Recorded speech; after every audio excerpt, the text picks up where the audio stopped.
जैन धर्म और दर्शन का स्वाध्याय हम सभी कर रहे हैं। मुनि प्रमाण सागर जी द्वारा विरचित। मंगलम भगवान वीरो मंगलम गौतमो गणी मंगलम कुंद कुंदाद्यो जैन धर्मोस्तु मंगलम। नमो अरिहंताणम नमो सेताणम नमो आयर्याणम नमो उवज्जायाणम नमो लोये सवसाहुणम। पंच परमेष्ठी भगवान की जय। सभी लोग 9 बार नमोकार मंत्र पढ़ लें।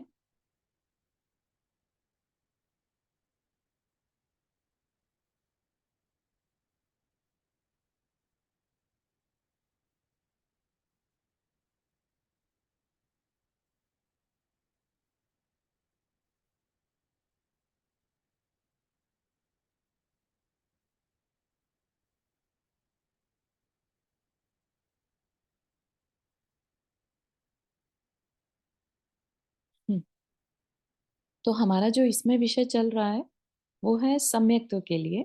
सम्यक्त्व का विषय क्यों चल रहा है हमारा?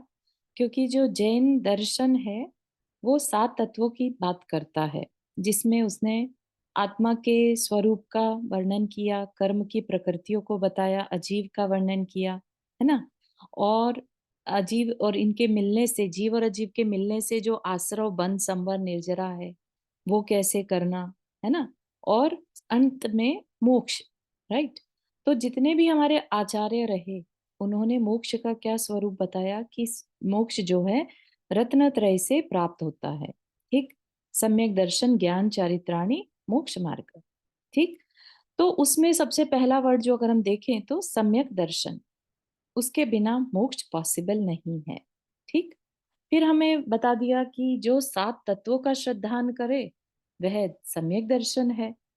तो अपने आप ही सम्यक दर्शन हो गया एक तरह से। अगर हम 7 तत्वों का श्रद्धान कर लेते हैं तो हमारी आत्मा में सम्यक्त्व का गुण प्रकट हो जाता है। ठीक। और सम्यक्त्व के साथ ही सम्यक ज्ञान होता है। तो ये दोनों चीजें हमें एक साथ मिल जाती हैं। ठीक है। तो पिछली बार हमने कुछ परिभाषाएं देखी थी, सम्यक्त्व की परिभाषाएं अलग अलग आचार्यों ने अलग अलग पर्सपेक्टिव से दी है, लेकिन सबका एंड रिजल्ट जो है वह मोक्ष ही है। ठीक है। चाहे हम कह लें कि अन्न ही जीवन है, चाहे हम कह लें कि हमारी सांसें ही प्राण है ना, या वास्तविक जो प्राण है हमारे जो कर्म थ्योरी के बेस पर है वो ही रियल प्राण है। तो डिफरेंट डिफरेंट वेज हैं कहने के, लेकिन अल्टीमेटली कहना क्या चाह रहे हैं कि जहां पर ये सब है वहां जीवन है ना। तो हम बड़े कॉन्सेप्ट को, बड़ी पिक्चर को पकड़ने की कोशिश करें।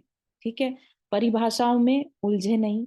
आप खुद सोच कर देखिए कि हमारे आचार्यों ने डिफरेंट डिफरेंट परिभाषाएं क्यों दी होंगी।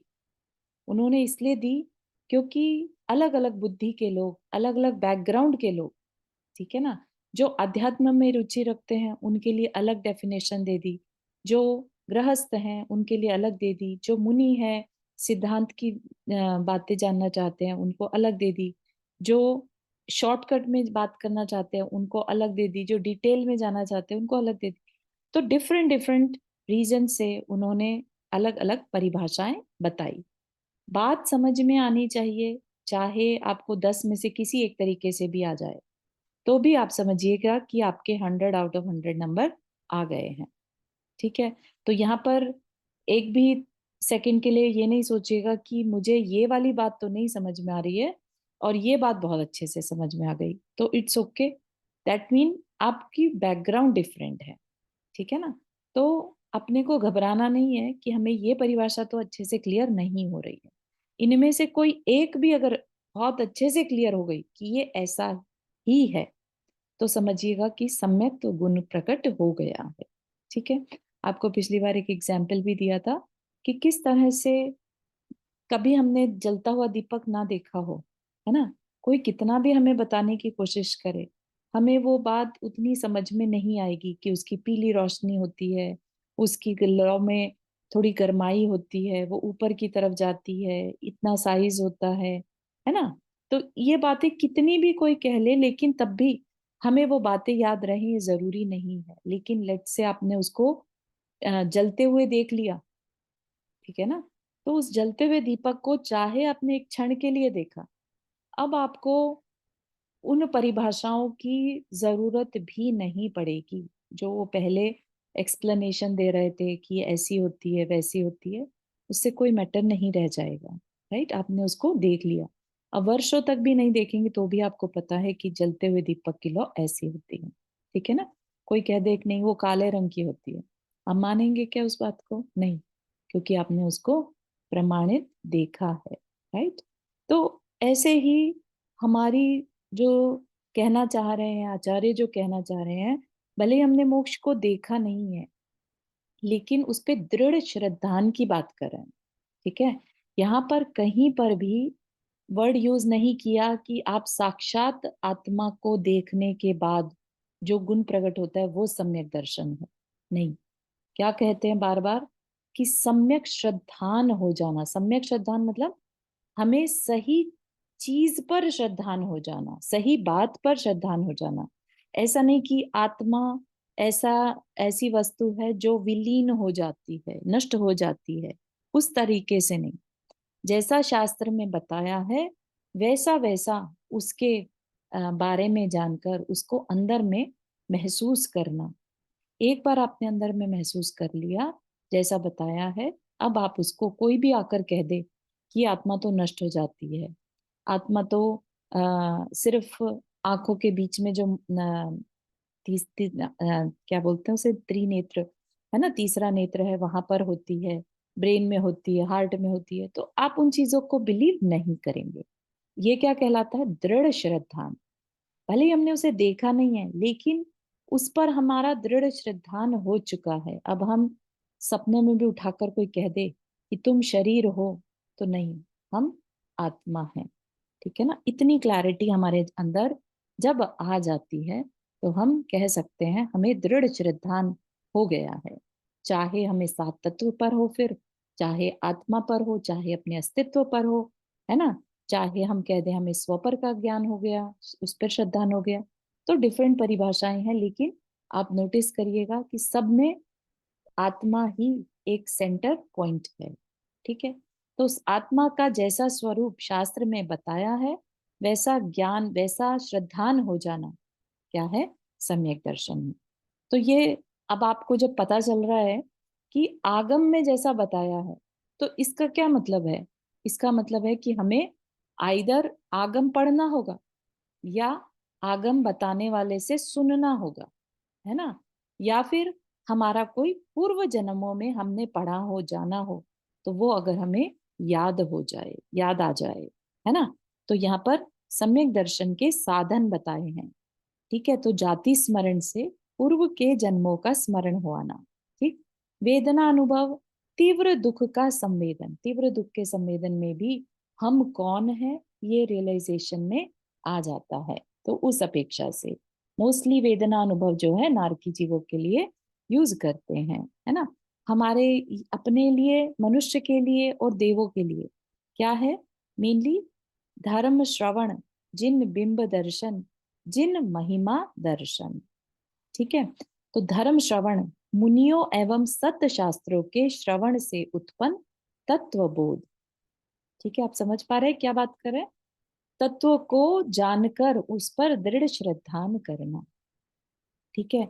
चाहे वो हमारे हम मुनियों से सीखें, अच्छे जो सम्यक शास्त्र हैं, सच्चे शास्त्र हैं, उनके श्रवण से सीखें। ठीक है। तो ऐसा एक तत्व बोध या ऐसा एक डिसीजन जब हम कर लेते हैं, हाँ ये जो मैंने समझा है यही तत्व है, यही जीव तत्व है जिसकी बात कही जा रही है, उसी को मोक्ष पाना है ना। जिन बिंब दर्शन, वीतरागी मुनियों तथा जिन बिंब के दर्शन, जिन बिंब क्या है वास्तव में? बेसिकली वीतराग अवस्था के दर्शन। वीतराग अवस्था हमारी आत्मा की आ, कह लीजिए स्वरूप है ना, हमारा यथाख्यात चारित्र जिसे कहते हैं, वो अगर दर्शन में उसको श्रद्धान में आ जाए तो हम कह सकते हैं हमें जिन बिंब के दर्शन से सम्यक दर्शन हो गया कि भगवान जैसे आप हैं वैसा ही मेरे अंदर भी जीव तत्व है। ठीक है। तो जब वो दृढ़ श्रद्धान अंदर में आ जाता है तो उसमें कारण क्या बन गया? जिन बिंब दर्शन। ठीक है, भगवान की वीतरागी मुद्रा। ठीक, वो हमारी आत्मा को ही रिप्रेजेंट करता है। फिर जिन महिमा दर्शन, ये मेनली जो है बड़े बड़े जो उत्सव मनाए जाते हैं, उनके पीछे भी कारण क्या है? सम्यक्त्व की प्रभावना। प्रभावना का जो भाव होता है ना। और उस प्रभावना से, जैसे हम कहते हैं ना कि बड़े बड़े सुंदर विशाल मंदिर हो, है ना, उन मंदिरों को बनवाना चाहिए। क्यों बनवाना चाहिए? कि वहां पर जो विराजित जिन बिंब हैं, उनके दर्शन करने से वहां पर आने वालों को सम्यक तो उपज सकता है। ठीक है ना। तो हमारे द्वारा दिया गया दान दूसरे के सम्यक में कारण बन सकता है। और क्योंकि मंदिर जब बनते हैं तो हजारों साल के लिए बन जाते हैं। ठीक है ना। तो दूसरे को तुम एक टाइम का खाना दोगे, एक टाइम के कपड़े दोगे, उससे बेटर है कि तुमने उसके जन्मों के जो है एक तरह से संसार का काल निश्चित करवा दिया। अब उसने बहुत सारे अपने दुखों को रिड्यूस कर लिया आपके कारण। ठीक है ना। तो आप उसके कल्याण में कारण बन गए। इसलिए इतनी महत्ता बताई जाती है जिन मंदिरों के निर्माण के लिए। उसी तरीके से जो महोत्सव करवाए जाते हैं, पंच कल्याणक करवाए जाते हैं, है ना, बड़े बड़े इवेंट स्थापित किए जाते हैं, वह भी भगवान की महिमा बताने के लिए किए जाते हैं। और उस महिमा से भी जो है सम्यक दर्शन हो सकता है कि जब भगवान ऐसे हैं, उनका वैभव ऐसा है ना, और इतना सब कुछ होके भी उन्होंने सब कुछ छोड़ दिया, तप कल्याणक, है ना, दीक्षा कल्याणक, ज्ञान कल्याणक। तो उनकी चर्चा सुनते सुनते भी जो है सम्यक दर्शन हो सकता है। ठीक है ना। तो यहाँ पर आप देख रहे हैं कि हर तरह के लोग, ऐसा कोई नहीं है कि कोई एक तरह का रीजन दे दिया, क्योंकि श्रद्धान कैसे भी बन सकता है। ठीक है ना। किसी को आज, किसी को कल, किसी को किस निमित्त से, किसी को किस निमित्त से, यू नेवर नो। ठीक है ना। तो ये सब क्या है? सम्यक दर्शन के बाह्य हेतु हैं। बाह्य हेतु मतलब बाह्य निमित्त हैं। रियल निमित्त क्या है? तो रियल निमित्त तो हमारे कर्म का उदय ही होता है। जब हमारे अंतरंग दर्शन मोहनीय और अनंतानुबंधी यानी चारित्र मोहनीय का जो अनंतानुबंधी कषाय है, उसका क्षय उपशम या क्षयोपशम होता है। यानी जो कर्म हमारे अंदर मिथ्यात्व को अ, प्रकट किए हुए रहता है, लेट से, है ना। अब लेट से कोई तालाब है और बहुत गंदगी है वहां पर, है ना। तो उस गंदगी में हमें कभी भी अपना चेहरा साफ नहीं दिख सकता। तो मिथ्यात्व क्या है? गंदगी है। उस मिथ्यात्व के कारण हमें अपनी सोल नहीं दिखाई देती या नहीं फील भी नहीं होती। ठीक है ना। तो हमें फीलिंग करनी है तो क्या करना होगा? उस गंदगी को हटाना होगा। अब जरूरी नहीं है कि हम उस गंदगी को पूरी तरह से हटा दें। जब हमारे पास कभी साधन होंगे तब पूरी तरह से हटाएंगे, लेकिन हल्का फुल्का भी अगर एक क्षण के लिए भी हटाया तो हम झांक कर अपना चेहरा उसमें देख सकते हैं। ठीक है ना। तो ये जो प्रक्रियाएं हैं, वो गंदगी को जो हमने हटाया है, वो क्या है? वो अंतरंग हेतु है। हमारे कर्म की कालिमा गंदगी थोड़ी देर के लिए, किसी की ज्यादा देर के लिए और किसी की हमेशा के लिए हट जाए, तो फिर वह अपने स्वरूप को हमेशा महसूस कर सकता है। उसका ध्यान में उसका अपना स्वरूप हमेशा बना रह सकता है। ठीक है। तो कैसा स्वरूप बना रह सकता है? तो वो आगे बता रहे हैं कि उसको कैसी फीलिंग आने लगेगी। क्या वो चलना फिरना बंद कर देगा, खाना पीना बंद कर देगा अपने को जानने के बाद? कैसा होता होगा सम्यक दृष्टि बनने के बाद, है ना। सम्यक दर्शन की बातें तो बहुत सुनी है, लेकिन सम्यक दृष्टि क्या करता होगा? कई लोगों के मन में ऐसा विचार भी आने लगता है कि अरे इतना नॉलेज है, इतना तो दृढ़ विश्वास है, फिर भी ये ना साधु जैसे नहीं दिखते।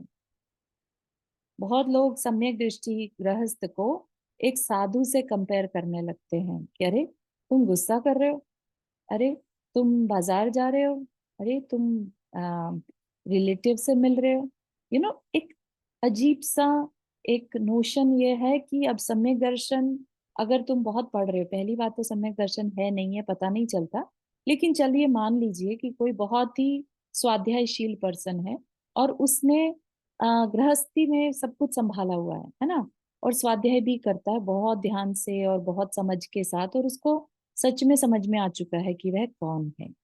ठीक है, तो अब उसकी प्रवृत्ति कैसी होगी। ठीक है, तो ये बहुत इंटरेस्टिंग है जानना।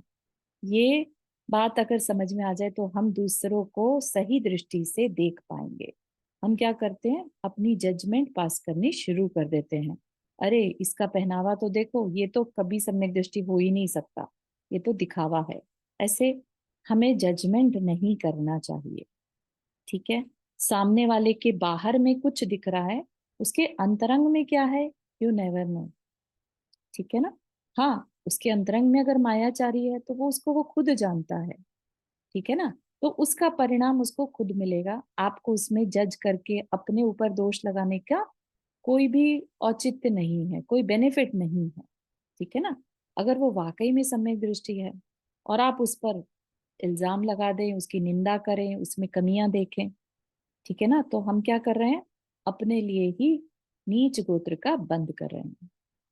है ना, हमने गुणी जनों में दोष लगा दिया, अब ये गुण कभी हम में प्रकट नहीं हो सकते। ठीक है ना, तो कभी भी किसी को भी जज करने से पहले हम अपने बारे में बात करें। आप देखिए, हमारे आचार्यों ने बहुत क्लियरली बोल दिया कि दूसरे के तो गुणों को देखो और अपने अवगुण को देखो। भले ही हो आज की डेट में उल्टा रहा है, हम दूसरे में तो कमी ढूंढते हैं और अपने गुणों का बखान करते हैं। ठीक है ना, इसलिए हम सब क्या करने वाले हैं, हम सब अपने लिए नीच गोत्र का बंद करने वाले हैं। हमें किसी कारण से जैन कुल मिल तो गया, उच्च कुल, लेकिन आज के परिप्रेक्ष्य में, आज के एनवायरनमेंट में रच पच कर हमने उल्टी चीजें सीख ली हैं। ठीक है ना, आचार्य कहते हैं नहीं ये मत करो। दूसरे में अगर थोड़ा सा भी कुछ अच्छा है तो उस पे फोकस करो, उसके दोष ना देखकर उसकी उस छोटे से गुण पर फोकस करो। तो इससे फायदा किसका होगा, अपना ही होगा, हमारा उच्च गोत्र का बंद होगा। ठीक है, तो बात वापस से लेके आते हैं, सम्यक दृष्टि कैसे बिहेव करता है। तो सम्यक दृष्टि यानी जिसने अपने शरीर और आत्मा को अलग अलग एक्सेप्ट कर लिया है, सिर्फ जाना नहीं है, माना भी है। ठीक है, तो उसने जब वो एक्सेप्ट कर लिया कि मैं ये जो शरीर मिला है ये टेम्परेरी है ना, वो 12 अनुप्रेक्षाएं जो हैं वो उसने पढ़ी हुई हैं कि मैं पर हूँ, दूसरे से पर मेरा कुछ भी नहीं है ना, एकत्व अन्यत्व भावना। ठीक, तो इतना करने के बाद उसके अंदर वैराग्य आए बिना नहीं रहता, लेकिन जरूरी नहीं है वो वैराग्य बाहर में दिखाई दे। तो क्या होगा, अब उसके अंदर से संसार शरीर भोगों के प्रति उदासीनता आए बिना नहीं रहेगी। भले ही वो सारे काम कर रहा है, लेकिन उसको पता है कि ये सब क्या है, टेम्परेरी है। ठीक है ना, तो सम्यक दृष्टि विषय भोगों से निर्लिप्त रहता है। विषय भोग से निर्लिप्त रहता है मतलब ऐसा नहीं है कि वो भोजन नहीं करेगा, है ना, भोजन करेगा लेकिन उसमें गृद्धता नहीं होगी। उसमें ऐसा नहीं होगा कि ये तो बस मिल गया तो क्या ही मिल गया, क्योंकि ये भोजन जो है ये अन्न को दूसरे रूप में देखने लगता है, अन्न का वास्तविक स्वरूप, है ना, तो इसलिए उसमें कृद्धता नहीं रहेगी। तो करता हुआ भोजन करता हुआ सम्यक दृष्टि भी अंदर के भाव उसके डिफरेंट हो सकते हैं। वर्षा जी आपने हाथ रेस किया। हाँ, मैं इसमें एक क्वेश्चन था कि ये जैसे समय दृष्टि के ये जो प्रवृत्ति है, हम्म, इसमें ऐसा भी हो सकता है कि जैसे कोई पार्शली समय दृष्टि है, जैसे उसका अप एंड डाउन चलता रहता है। जैसे कुछ क्षणों में तो वो बिल्कुल समझता है कि ये सब टेम्परेरी है, और कुछ क्षणों में वो हम्म, समझ नहीं पाता है बिकॉज ऑफ हिज बिजीनेस और व्हाटएवर। हम्म। तो आई वाज वंडरिंग कि वो भी सम्यक दृष्टि कहलाएगा या बिल्कुल ही वो हाँ, सम्यक इस दृष्टि कैटेगरी में नहीं? कहलाएगा, सम्यक दृष्टि कहलाएगा, निर्मल नहीं है, लेकिन बार बार उसका ध्यान हट रहा है, डिस्ट्रैक्शन ज्यादा है, ठीक है ना। लेकिन आप सोचिए कि जैसा जो एग्जाम्पल दीपक का, जलते हुए दीपक को देखने का दिया था, है ना। तो सम्यक दर्शन कोई ऐसी चीज नहीं है कि आंखें बंद की तो खुल गए और आंखें खोली तो याद आ गया, ठीक है। सम्यक दर्शन श्रद्धान का विषय है, बिलीफ सिस्टम है, ठीक है। तो आपको अगर कोई उठाकर कह दे कि आप मनुष्य नहीं गधे हैं, ठीक है, आप इमीडिएटली कहेंगे नहीं नहीं, हम तो मनुष्य हैं, क्योंकि आपको क्लैरिटी है उस बारे में, ठीक है। ऐसे ही सम्यक दृष्टि या सम्यक दर्शन एक क्लैरिटी की चीज है। तो अगर कोई कह दे कि नहीं, शरीर और आत्मा आप एक ही हैं, नो मैटर आपको कितना भी बेनिफिट दिया जाए कि आप मुझसे इतना पैसा ले लो, आप बस एक बार ये कह दो कि शरीर और आत्मा एक है, आप नहीं कह सकते, है ना, क्योंकि उसको ये क्लैरिटी आ चुकी है। तो ये क्लैरिटी जब आती है, ये जल्दी से छूटती नहीं है। भूल उसकी प्रवृत्ति में भले ही ना दिखाई दे, लेकिन उसको याद दिलाने पर फिर से वो स्थित हो जाता है। ठीक ओके। Okay, thank you. है। पूर्णिमा जी। हाँ, मैं बोली थी एक बार आप ये पांचों जो अपने संवेदनशील साधन बताने लाइन से एक बार बोल देंगे तो शायद वो ध्यान रहेंगे हमेशा। हाँ, लाइन से बता दें तो सिंपल है, जाति स्मरण, हाँ जो हाँ हाँ। आज के टाइम में पॉसिबल नहीं है, पूर्व के जन्मों का स्मरण, है ना। वेदना अनुभव, तीव्र दुख की वेदना, तीव्र दुख, तीव्रतम दुख जिसे कहते हैं, ठीक है। धर्म श्रवण, यानी मुनियों एवं सत्य शास्त्रों के श्रवण से उत्पन्न तत्वबोध। वेदना वाला बताइए ना फिर से एक बार। वेदना कैसे, मतलब वेदना का? वेदना मैंने अभी बताया ना कि जैसे नरक में ही पॉसिबल है, ठीक है ना। अच्छा नरक हाँ, में तो अच्छा ही जो दुख होते हैं वो जो समय वहां पे उन लोगों तीव्र को। दुख होते हैं, तो उन्हें रियलाइज होता है कि मैं दुख भोग क्यों रहा हूँ। हाँ, कि पिछले जन्म मैंने कुछ किया, हाँ। यही ना? हाँ, हाँ, अच्छा ठीक है। तो उस तरीके के जब वेदना होती है तब उन्हें हाँ रियलाइज होता है कि मैं, मेरे इस कारण से हो रहा है। तो हाँ उसमें भी बेसिकली जाति स्मरण ही कारण बन जाता है, ठीक है। हाँ ठीक है। धर्म श्रवण समझ में आ गया। हाँ, वो तो मुनियों ने जो आपने कहा हाँ, वो ठीक है। जिन बिंब मतलब भगवान की प्रतिमा के दर्शन, हाँ ठीक है।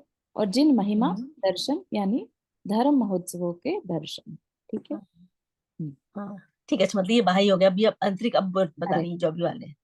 हाँ, थैंक अंतरंग बता दिए ऑलरेडी, जो कर्म यू। के हाँ, क्षय उदय सर। उपशम और क्षयोपशम से होते हैं। तो टेक्निकल है, हाँ तो यहाँ पर टेक्निकल नहीं जा रहे अपन, है ना। हाँ, मतलब कर्मों के उदय से आता कर्म है। के उदय से, हाँ, कर्म के उदय को बदलने से हम सम्यक को पा सकते हैं, ठीक है। थैंक यू, सॉरी आपको नो, नो वरीज, आगे चलते हैं। तो सम्यक दृष्टि विषय भोगों से निर्लिप्त रहता है, उसकी वृत्ति कमल के समान होती है। कमल कैसा होता है? जल के बीच यानी कीचड़ के बीच रहने वाला कमल जल से सदा निर्लिप्त रहता है ना। जल उसको छू नहीं पाता, उसमें कुछ ऑयली सा स्टफ रहता है जिसकी वजह से वो टच में नहीं आता। उसी प्रकार सम्यक दृष्टि भोग और विषयों के मध्य में रहते हुए भी उनके प्रति गहन आसक्ति नहीं रखता, ठीक है। हाँ, राजेश भी आपने हाथ रेस किया।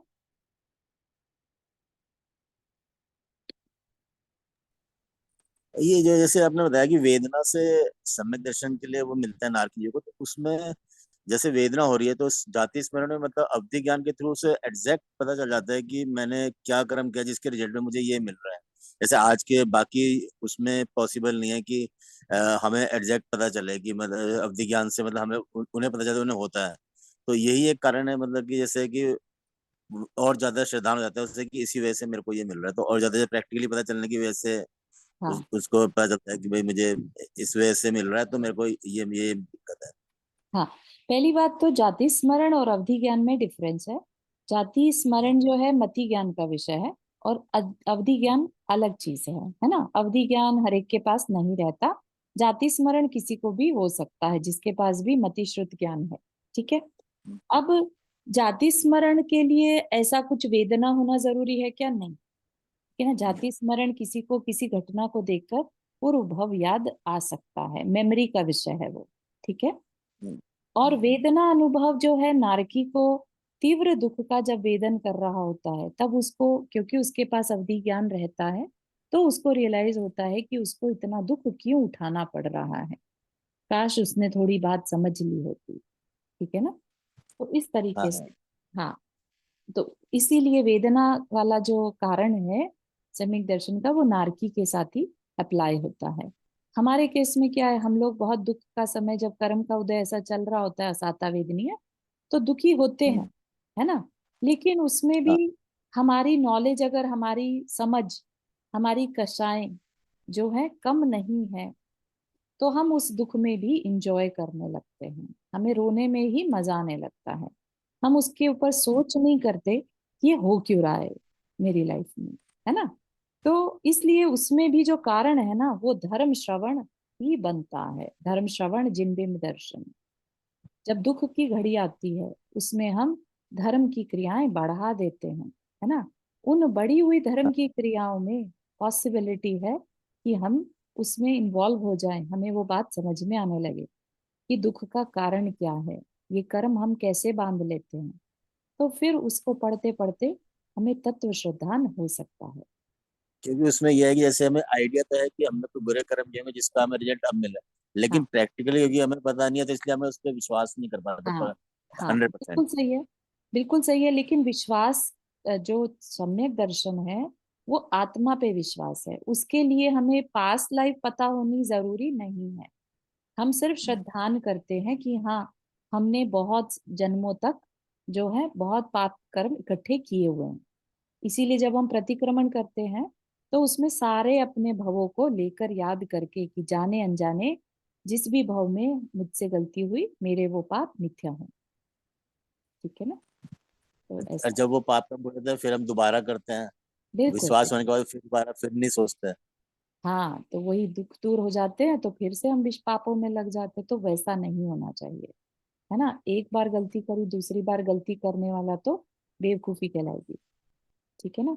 जैसे ही अब हमें धर्म श्रवण जिन बिन दर्शन मिल गया, तो उसी में अपने जीवन को लगा देना कि मुझे अब इन दुखों में दोबारा नहीं पड़ना। ठीक है। थैंक ठीक। चलो, अरुणा जी आपने हाथ रेस किया।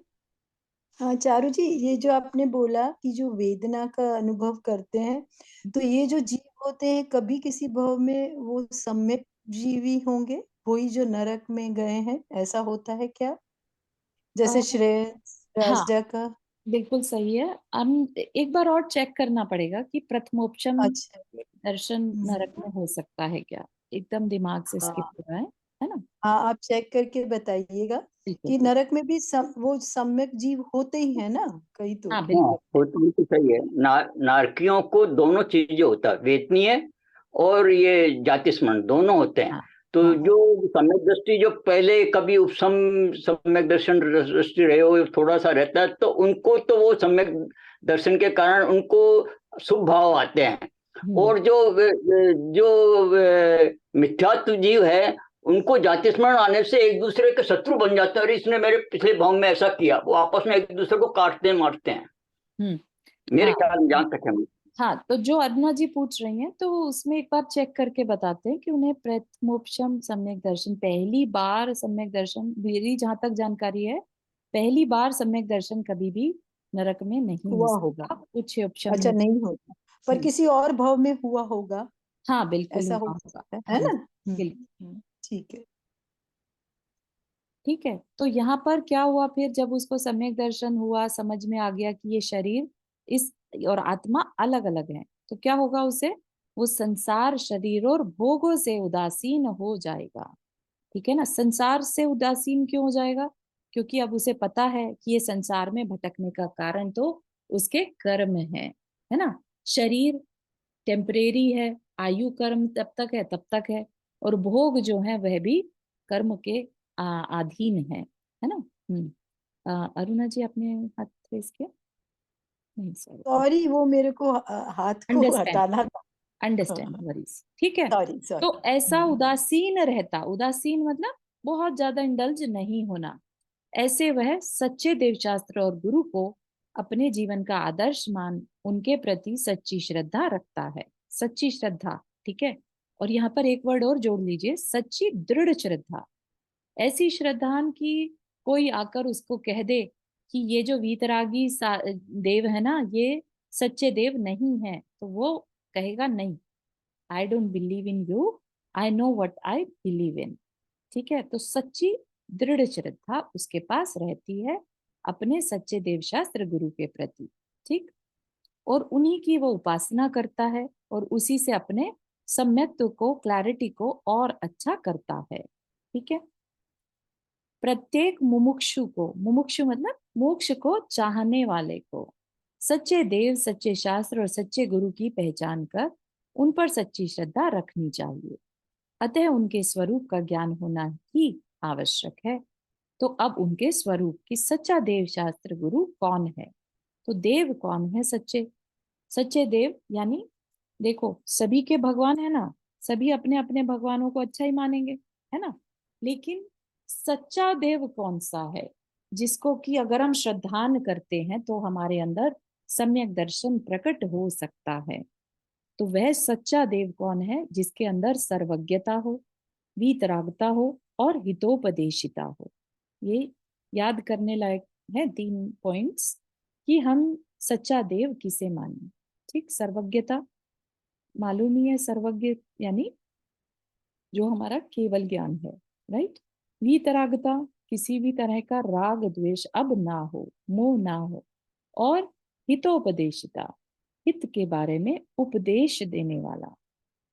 बहुत से ऐसे भी हो सकते हैं जो सर्वज्ञता तो है, सब कुछ जानते तो हैं, लेकिन उनके अंदर अभी भी राग द्वेष है। ठीक है ना, यहाँ पर केवल ज्ञान की बात नहीं है, सर्वज्ञता कई बार इस तरह की रिद्धियां भी प्रकट हो जाती हैं जिसमें कि आगे पीछे का जान लेते हैं, राइट, अवधि ज्ञान जैसे कह लीजिए, मन पर्याय ज्ञान कह लीजिए, तो उसको हम फिर सच्चे देव की कैटेगरी में नहीं रखेंगे। ठीक है ना, सर्वज्ञता का यहाँ पर मतलब है केवल ज्ञान, और वीतरागता किसी भी प्रकार के राग द्वेष का अंश नहीं होना। ठीक, जरा भी लेश ना बचे।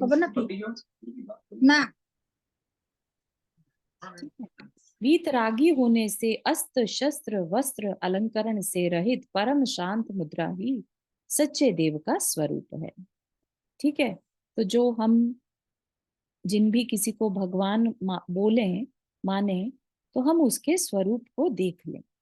वीतरागता दिख रही है कि, या फिर अस्त्रों से राग है, शस्त्रों से राग है, वस्त्र से राग है, अलंकारों से राग है, यानी आभूषणों से राग है ना, जिसको जिससे राग होगा वो उसकी उस प्रतिमा में दिखाई देगा। ठीक, तो उससे रहित परम शांत मुद्रा ही सच्चे देव का स्वरूप है। इनसे रहित कुछ भी है तो वह सच्चे देव है। राग द्वेष मोह का समूल उच्छेद हो जाने के कारण उनके विकारों का सर्वनाश हो जाता है। विकार क्या है, हमारी कसाएं हमारा विकार है। ठीक है, तो उन्होंने उसको नष्ट कर दिया ऑलरेडी, वे सर्वज्ञ और सर्वदर्शी हो जाते हैं। ठीक है ना, तभी ऐसा नहीं है कि ये मेरा है तो मैं कल्याण करूं, मुझे मान रहा है, मुझ मेरा भक्त है तो मैं कल्याण करूं, नहीं तो ना करूं, ऐसा नहीं। जिसके लिए भी उपदेश दिया बिना किसी मतलब कुछ भी वापस उससे मिल जाए, ऐसा नहीं दिमाग में रखा। ठीक है ना, सर्वज्ञ और वीतरागी होने के कारण वे जो उपदेश देते हैं वह सबके कल्याण के लिए होता है, किसी स्पेशल वर्ग के लिए या जाति के लिए नहीं है।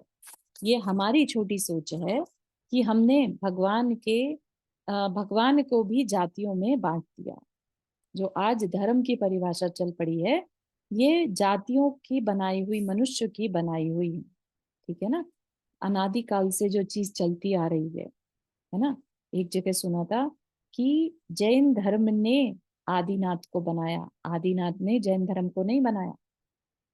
ठीक है ना, तो ऐसा धर्म जिसने कि तीर्थंकर को बना दिया, जिसको कि पढ़ के जान के तीर्थंकर प्रकृति उत्पन्न हो सकती है, ऐसा धर्म है ना प्राणी मात्र के लिए होता है, जिसमें कि तीर्थंकर प्रकृति कब उपजती है, जब वह जीव वह आत्मा प्राणी मात्र के लिए भावना भाता है।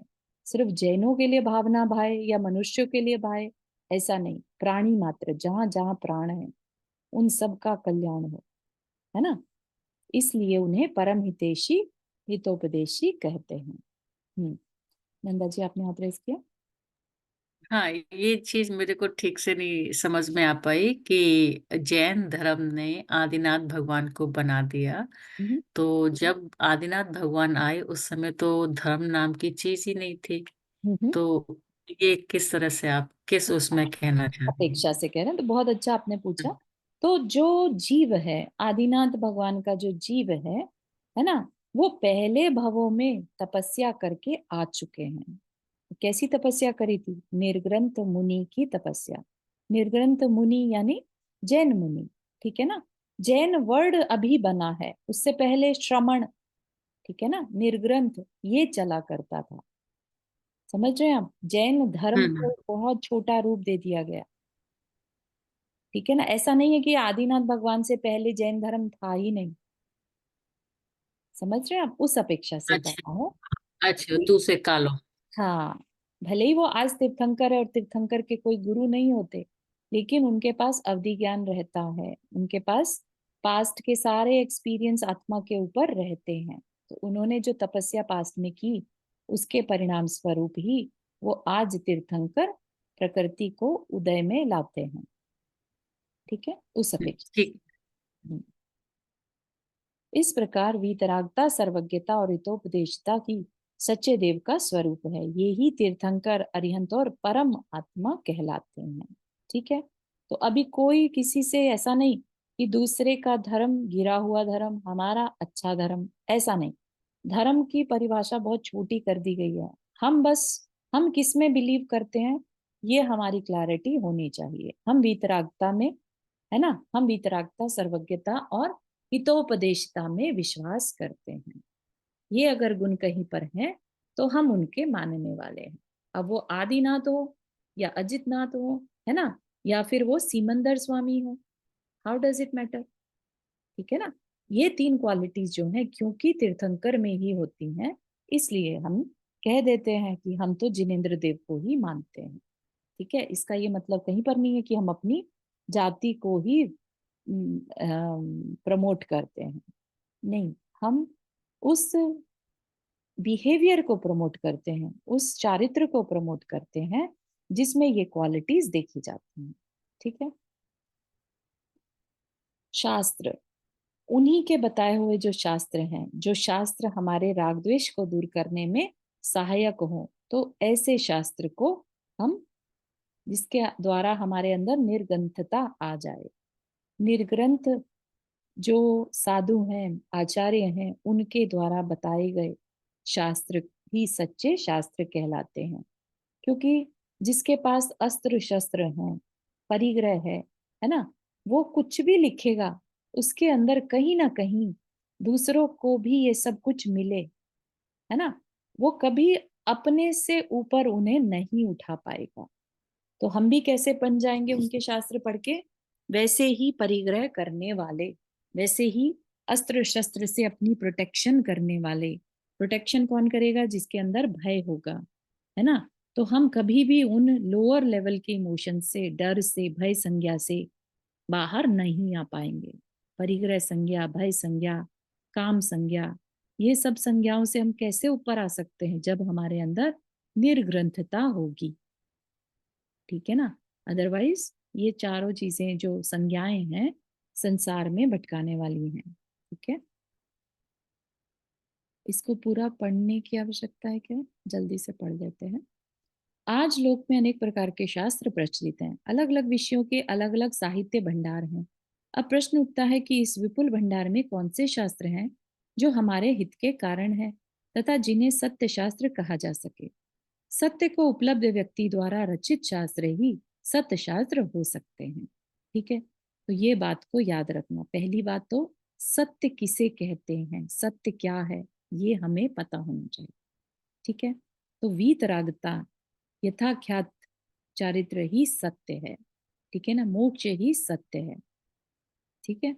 तो वह जो रास्ता बताने वाला शास्त्र है, वही सत्य शास्त्र है, वही हमारे कल्याण का शास्त्र है। राग द्वेष और मोह से ग्रसित प्राणी असत्य प्राणी वाणी का प्रयोग करता है, ठीक। असत्य वाणी, कहीं ना कहीं असत्य होगा। हमारे सोचिए आप, जब तीर्थंकर धारण करने वाले, जो हमारे तीर्थंकर होने वाले हैं, वे जब दीक्षा ग्रहण करते हैं तो मौन धारण कर लेते हैं, राइट।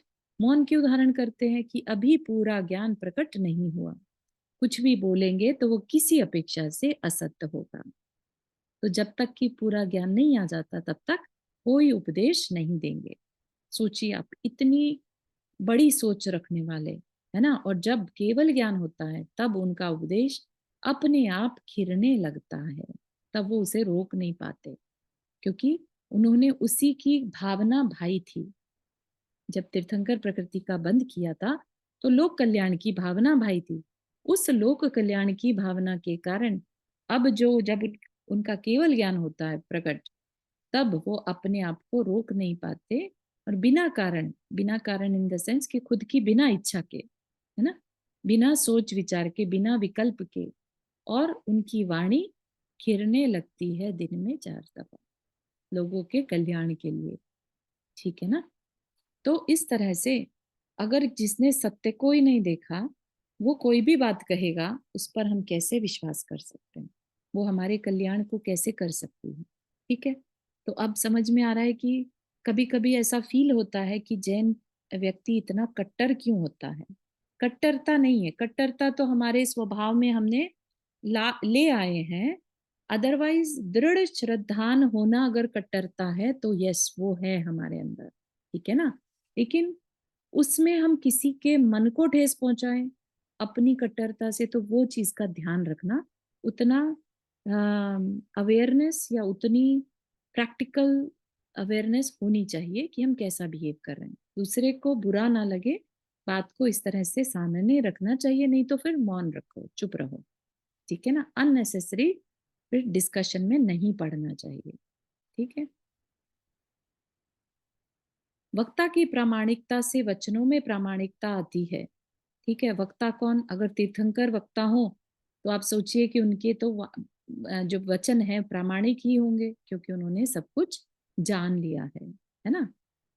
यह उतना ही महत्वपूर्ण नहीं है जितना कि कौन बोल रहा है। यदि वक्ता अप्रामाणिक है तो वह मिश्री में जहर की तरह अपनी मीठी वाणी में अहितकर उपदेश भी दे सकता है। जैसे कि जो बोला जाता है ना कि उपल नाव, कुगुरु कुदेव कुशास्त्र। उपल नाव है, उपल नाव मतलब पत्थर की नाव, है ना। एक कहाँ तो गुरु होते हैं, संसार से पार उतारने वाले होते हैं, हमें तैराने वाले होते हैं, लेकिन कुगुरु क्या होगा? वो हमें उस जगह से मूव नहीं करते बल्कि डुबा देते हैं। कहाँ डुबा देते हैं? संसार में डुबा देते हैं, क्योंकि उनके क्लैरिटी खुद के नहीं है तो वो दूसरे को क्या क्लैरिटी देंगे? वो कहेंगे हाँ बस ऐसे ही करना है, क्योंकि उन्होंने खुद सत्य को नहीं जाना है, ठीक है ना। तो इसमें हमें बहुत अवेयर रहने की जरूरत है कि कुगुरु कौन है और सतगुरु कौन है, ठीक है, सच्चे गुरु कौन है, ठीक। अब एक एग्जाम्पल दे दिया कहानी सी सॉर्ट ऑफ। मान लीजिए आप एक से जंगल में फंस गए जहां कोई मार्ग नहीं सूझता हो। सोच कर निकले किसी गांव तक पहुंचने का, पर बीच में ही अटक गए। अनेक पगडंडियां फूटी हैं, असमंजस की स्थिति में खड़े हैं कि किधर चलें। तभी देखते हैं कि सामने से घुटनों तक मैली कुचैली धोती पहने, अर्धनग्न बदन, बिखरे बाल, काला कलूटा भीम का व्यक्ति चला आ रहा है। देखते ही मन भय आक्रांत हो उठता है। फिर भी जैसे तैसे साहस बटोर कर उससे पूछा तो उसने बड़े गंदे तरीके से कर्कश आवाज में उत्तर दिया, खाने कोई जैसे दौड़ रहा हो। रास्ता भूल गया? मार्ग नहीं जानता तो यहाँ क्यों आया था? तेरे बाप का नौकर हूं क्या? चला जा अपनी ओर, दाई ओर। तो मार्ग तो बता दिया, लेकिन बड़ी बुरी आवाज में, बुरे तरीके से, ठीक। तो आप बताइए, उसके बताए मार्ग पर आपके कदम कभी भी बढ़ेंगे? आप ये जरूर कर लेंगे डिसाइड कि मैं इससे अच्छा तो जहां हूं वहीं खड़ा रहूं, है ना। आप एक भी कदम उसके बताए रास्ते पर नहीं बढ़ा पाएंगे। अब आप निराश खड़े हैं, तभी देखते सामने से एक भव्य आकृति वाला मनुष्य चला आ रहा है। धोती दुपट्टा पहने, हाथ में कमंडल लिए, माथे पर चंदन का तिलक लगाए, मुख से प्रभु के गीत गुनगुनाता दूर से ही कोई भद्र पुरुष प्रतीत हो रहा है।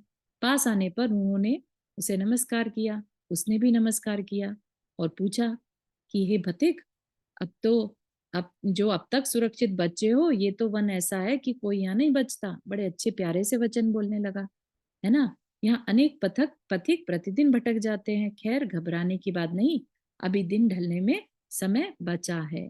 तुम्हारा गांव भी ज्यादा दूर नहीं है। दाईं ओर से जाने वाली एक पगडंडी से निकल जाओ। करीब 1 मील चलोगे तो एक नाला पड़ेगा, उसे पार करके दाईं ओर मुड़ जाना। करीब आधा मील और चलोगे तुम्हें खेत दिखाई देने लगेंगे। खेत के बगल से बाईं ओर एक पगडंडी जाती है, उसे पकड़कर सीधे चले जाना। फिर करीब 1 मील चलकर अपने गांव पहुंच जाओगे। पूरा मतलब डिटेल्ड मैप बता दिया। कल्पना कीजिए, क्या इस व्यक्ति की बात पर आपको विश्वास नहीं होगा? सहज ही हो जाएगा, है ना। और आप उसे धन्यवाद ज्ञापित करते हुए आपके कदम अनायास उस दिशा में बढ़ जाएंगे। कहीं तो दोनों ने एक ही बात थी, दोनों ने दाएं जाने को कहा था, इसने भी कहा, लेकिन पहले की बात जो थी वो अप्रामाणिक लग रही थी उसके बताने के तरीके से, है ना। और ये दूसरे की बात क्या है? वक्ता की प्रामाणिकता से वचनों में प्रामाणिकता आती है। ठीक है, तो कैसा वक्ता है ना। सर्वज्ञ है, हितोपदेशी है, वीतरागी है। अगर वह कोई बात कह रहा है तो उसके वचन भी प्रामाणिक है। लेकिन अगर कोई अस्त्र शस्त्र रखे है, घर मठ बनाए हैं, है ना, परिग्रह रखे हैं, और वो कोई बात कहे तो हम उस पर विश्वास नहीं कर सकते। ठीक है ना। तो आई थिंक यहीं तक रखते हैं। शास्त्र की बात हो गई है ऑलमोस्ट। यहाँ तक के किसी को कुछ प्रश्न?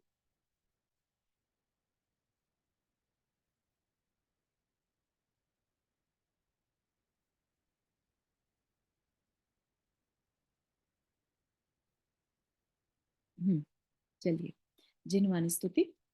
चारू जी, आप्त मतलब वीतरागी के आप्त मतलब देव के लिए यूज होता है। जिनेंद्र देव को आप्त भी कहते हैं। अच्छा, ठीक है।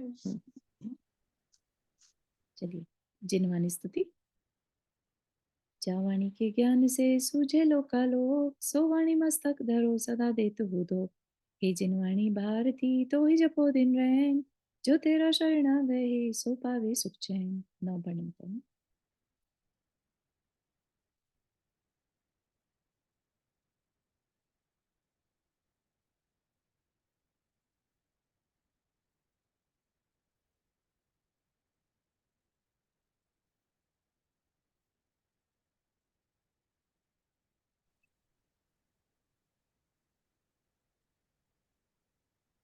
सभी को जय जिनेंद्र। सभी को जय जिनेंद्र। जय जय जिनेंद्र जिनेंद्र। सभी को। जय जिनेंद्र। जय जिनेंद्र।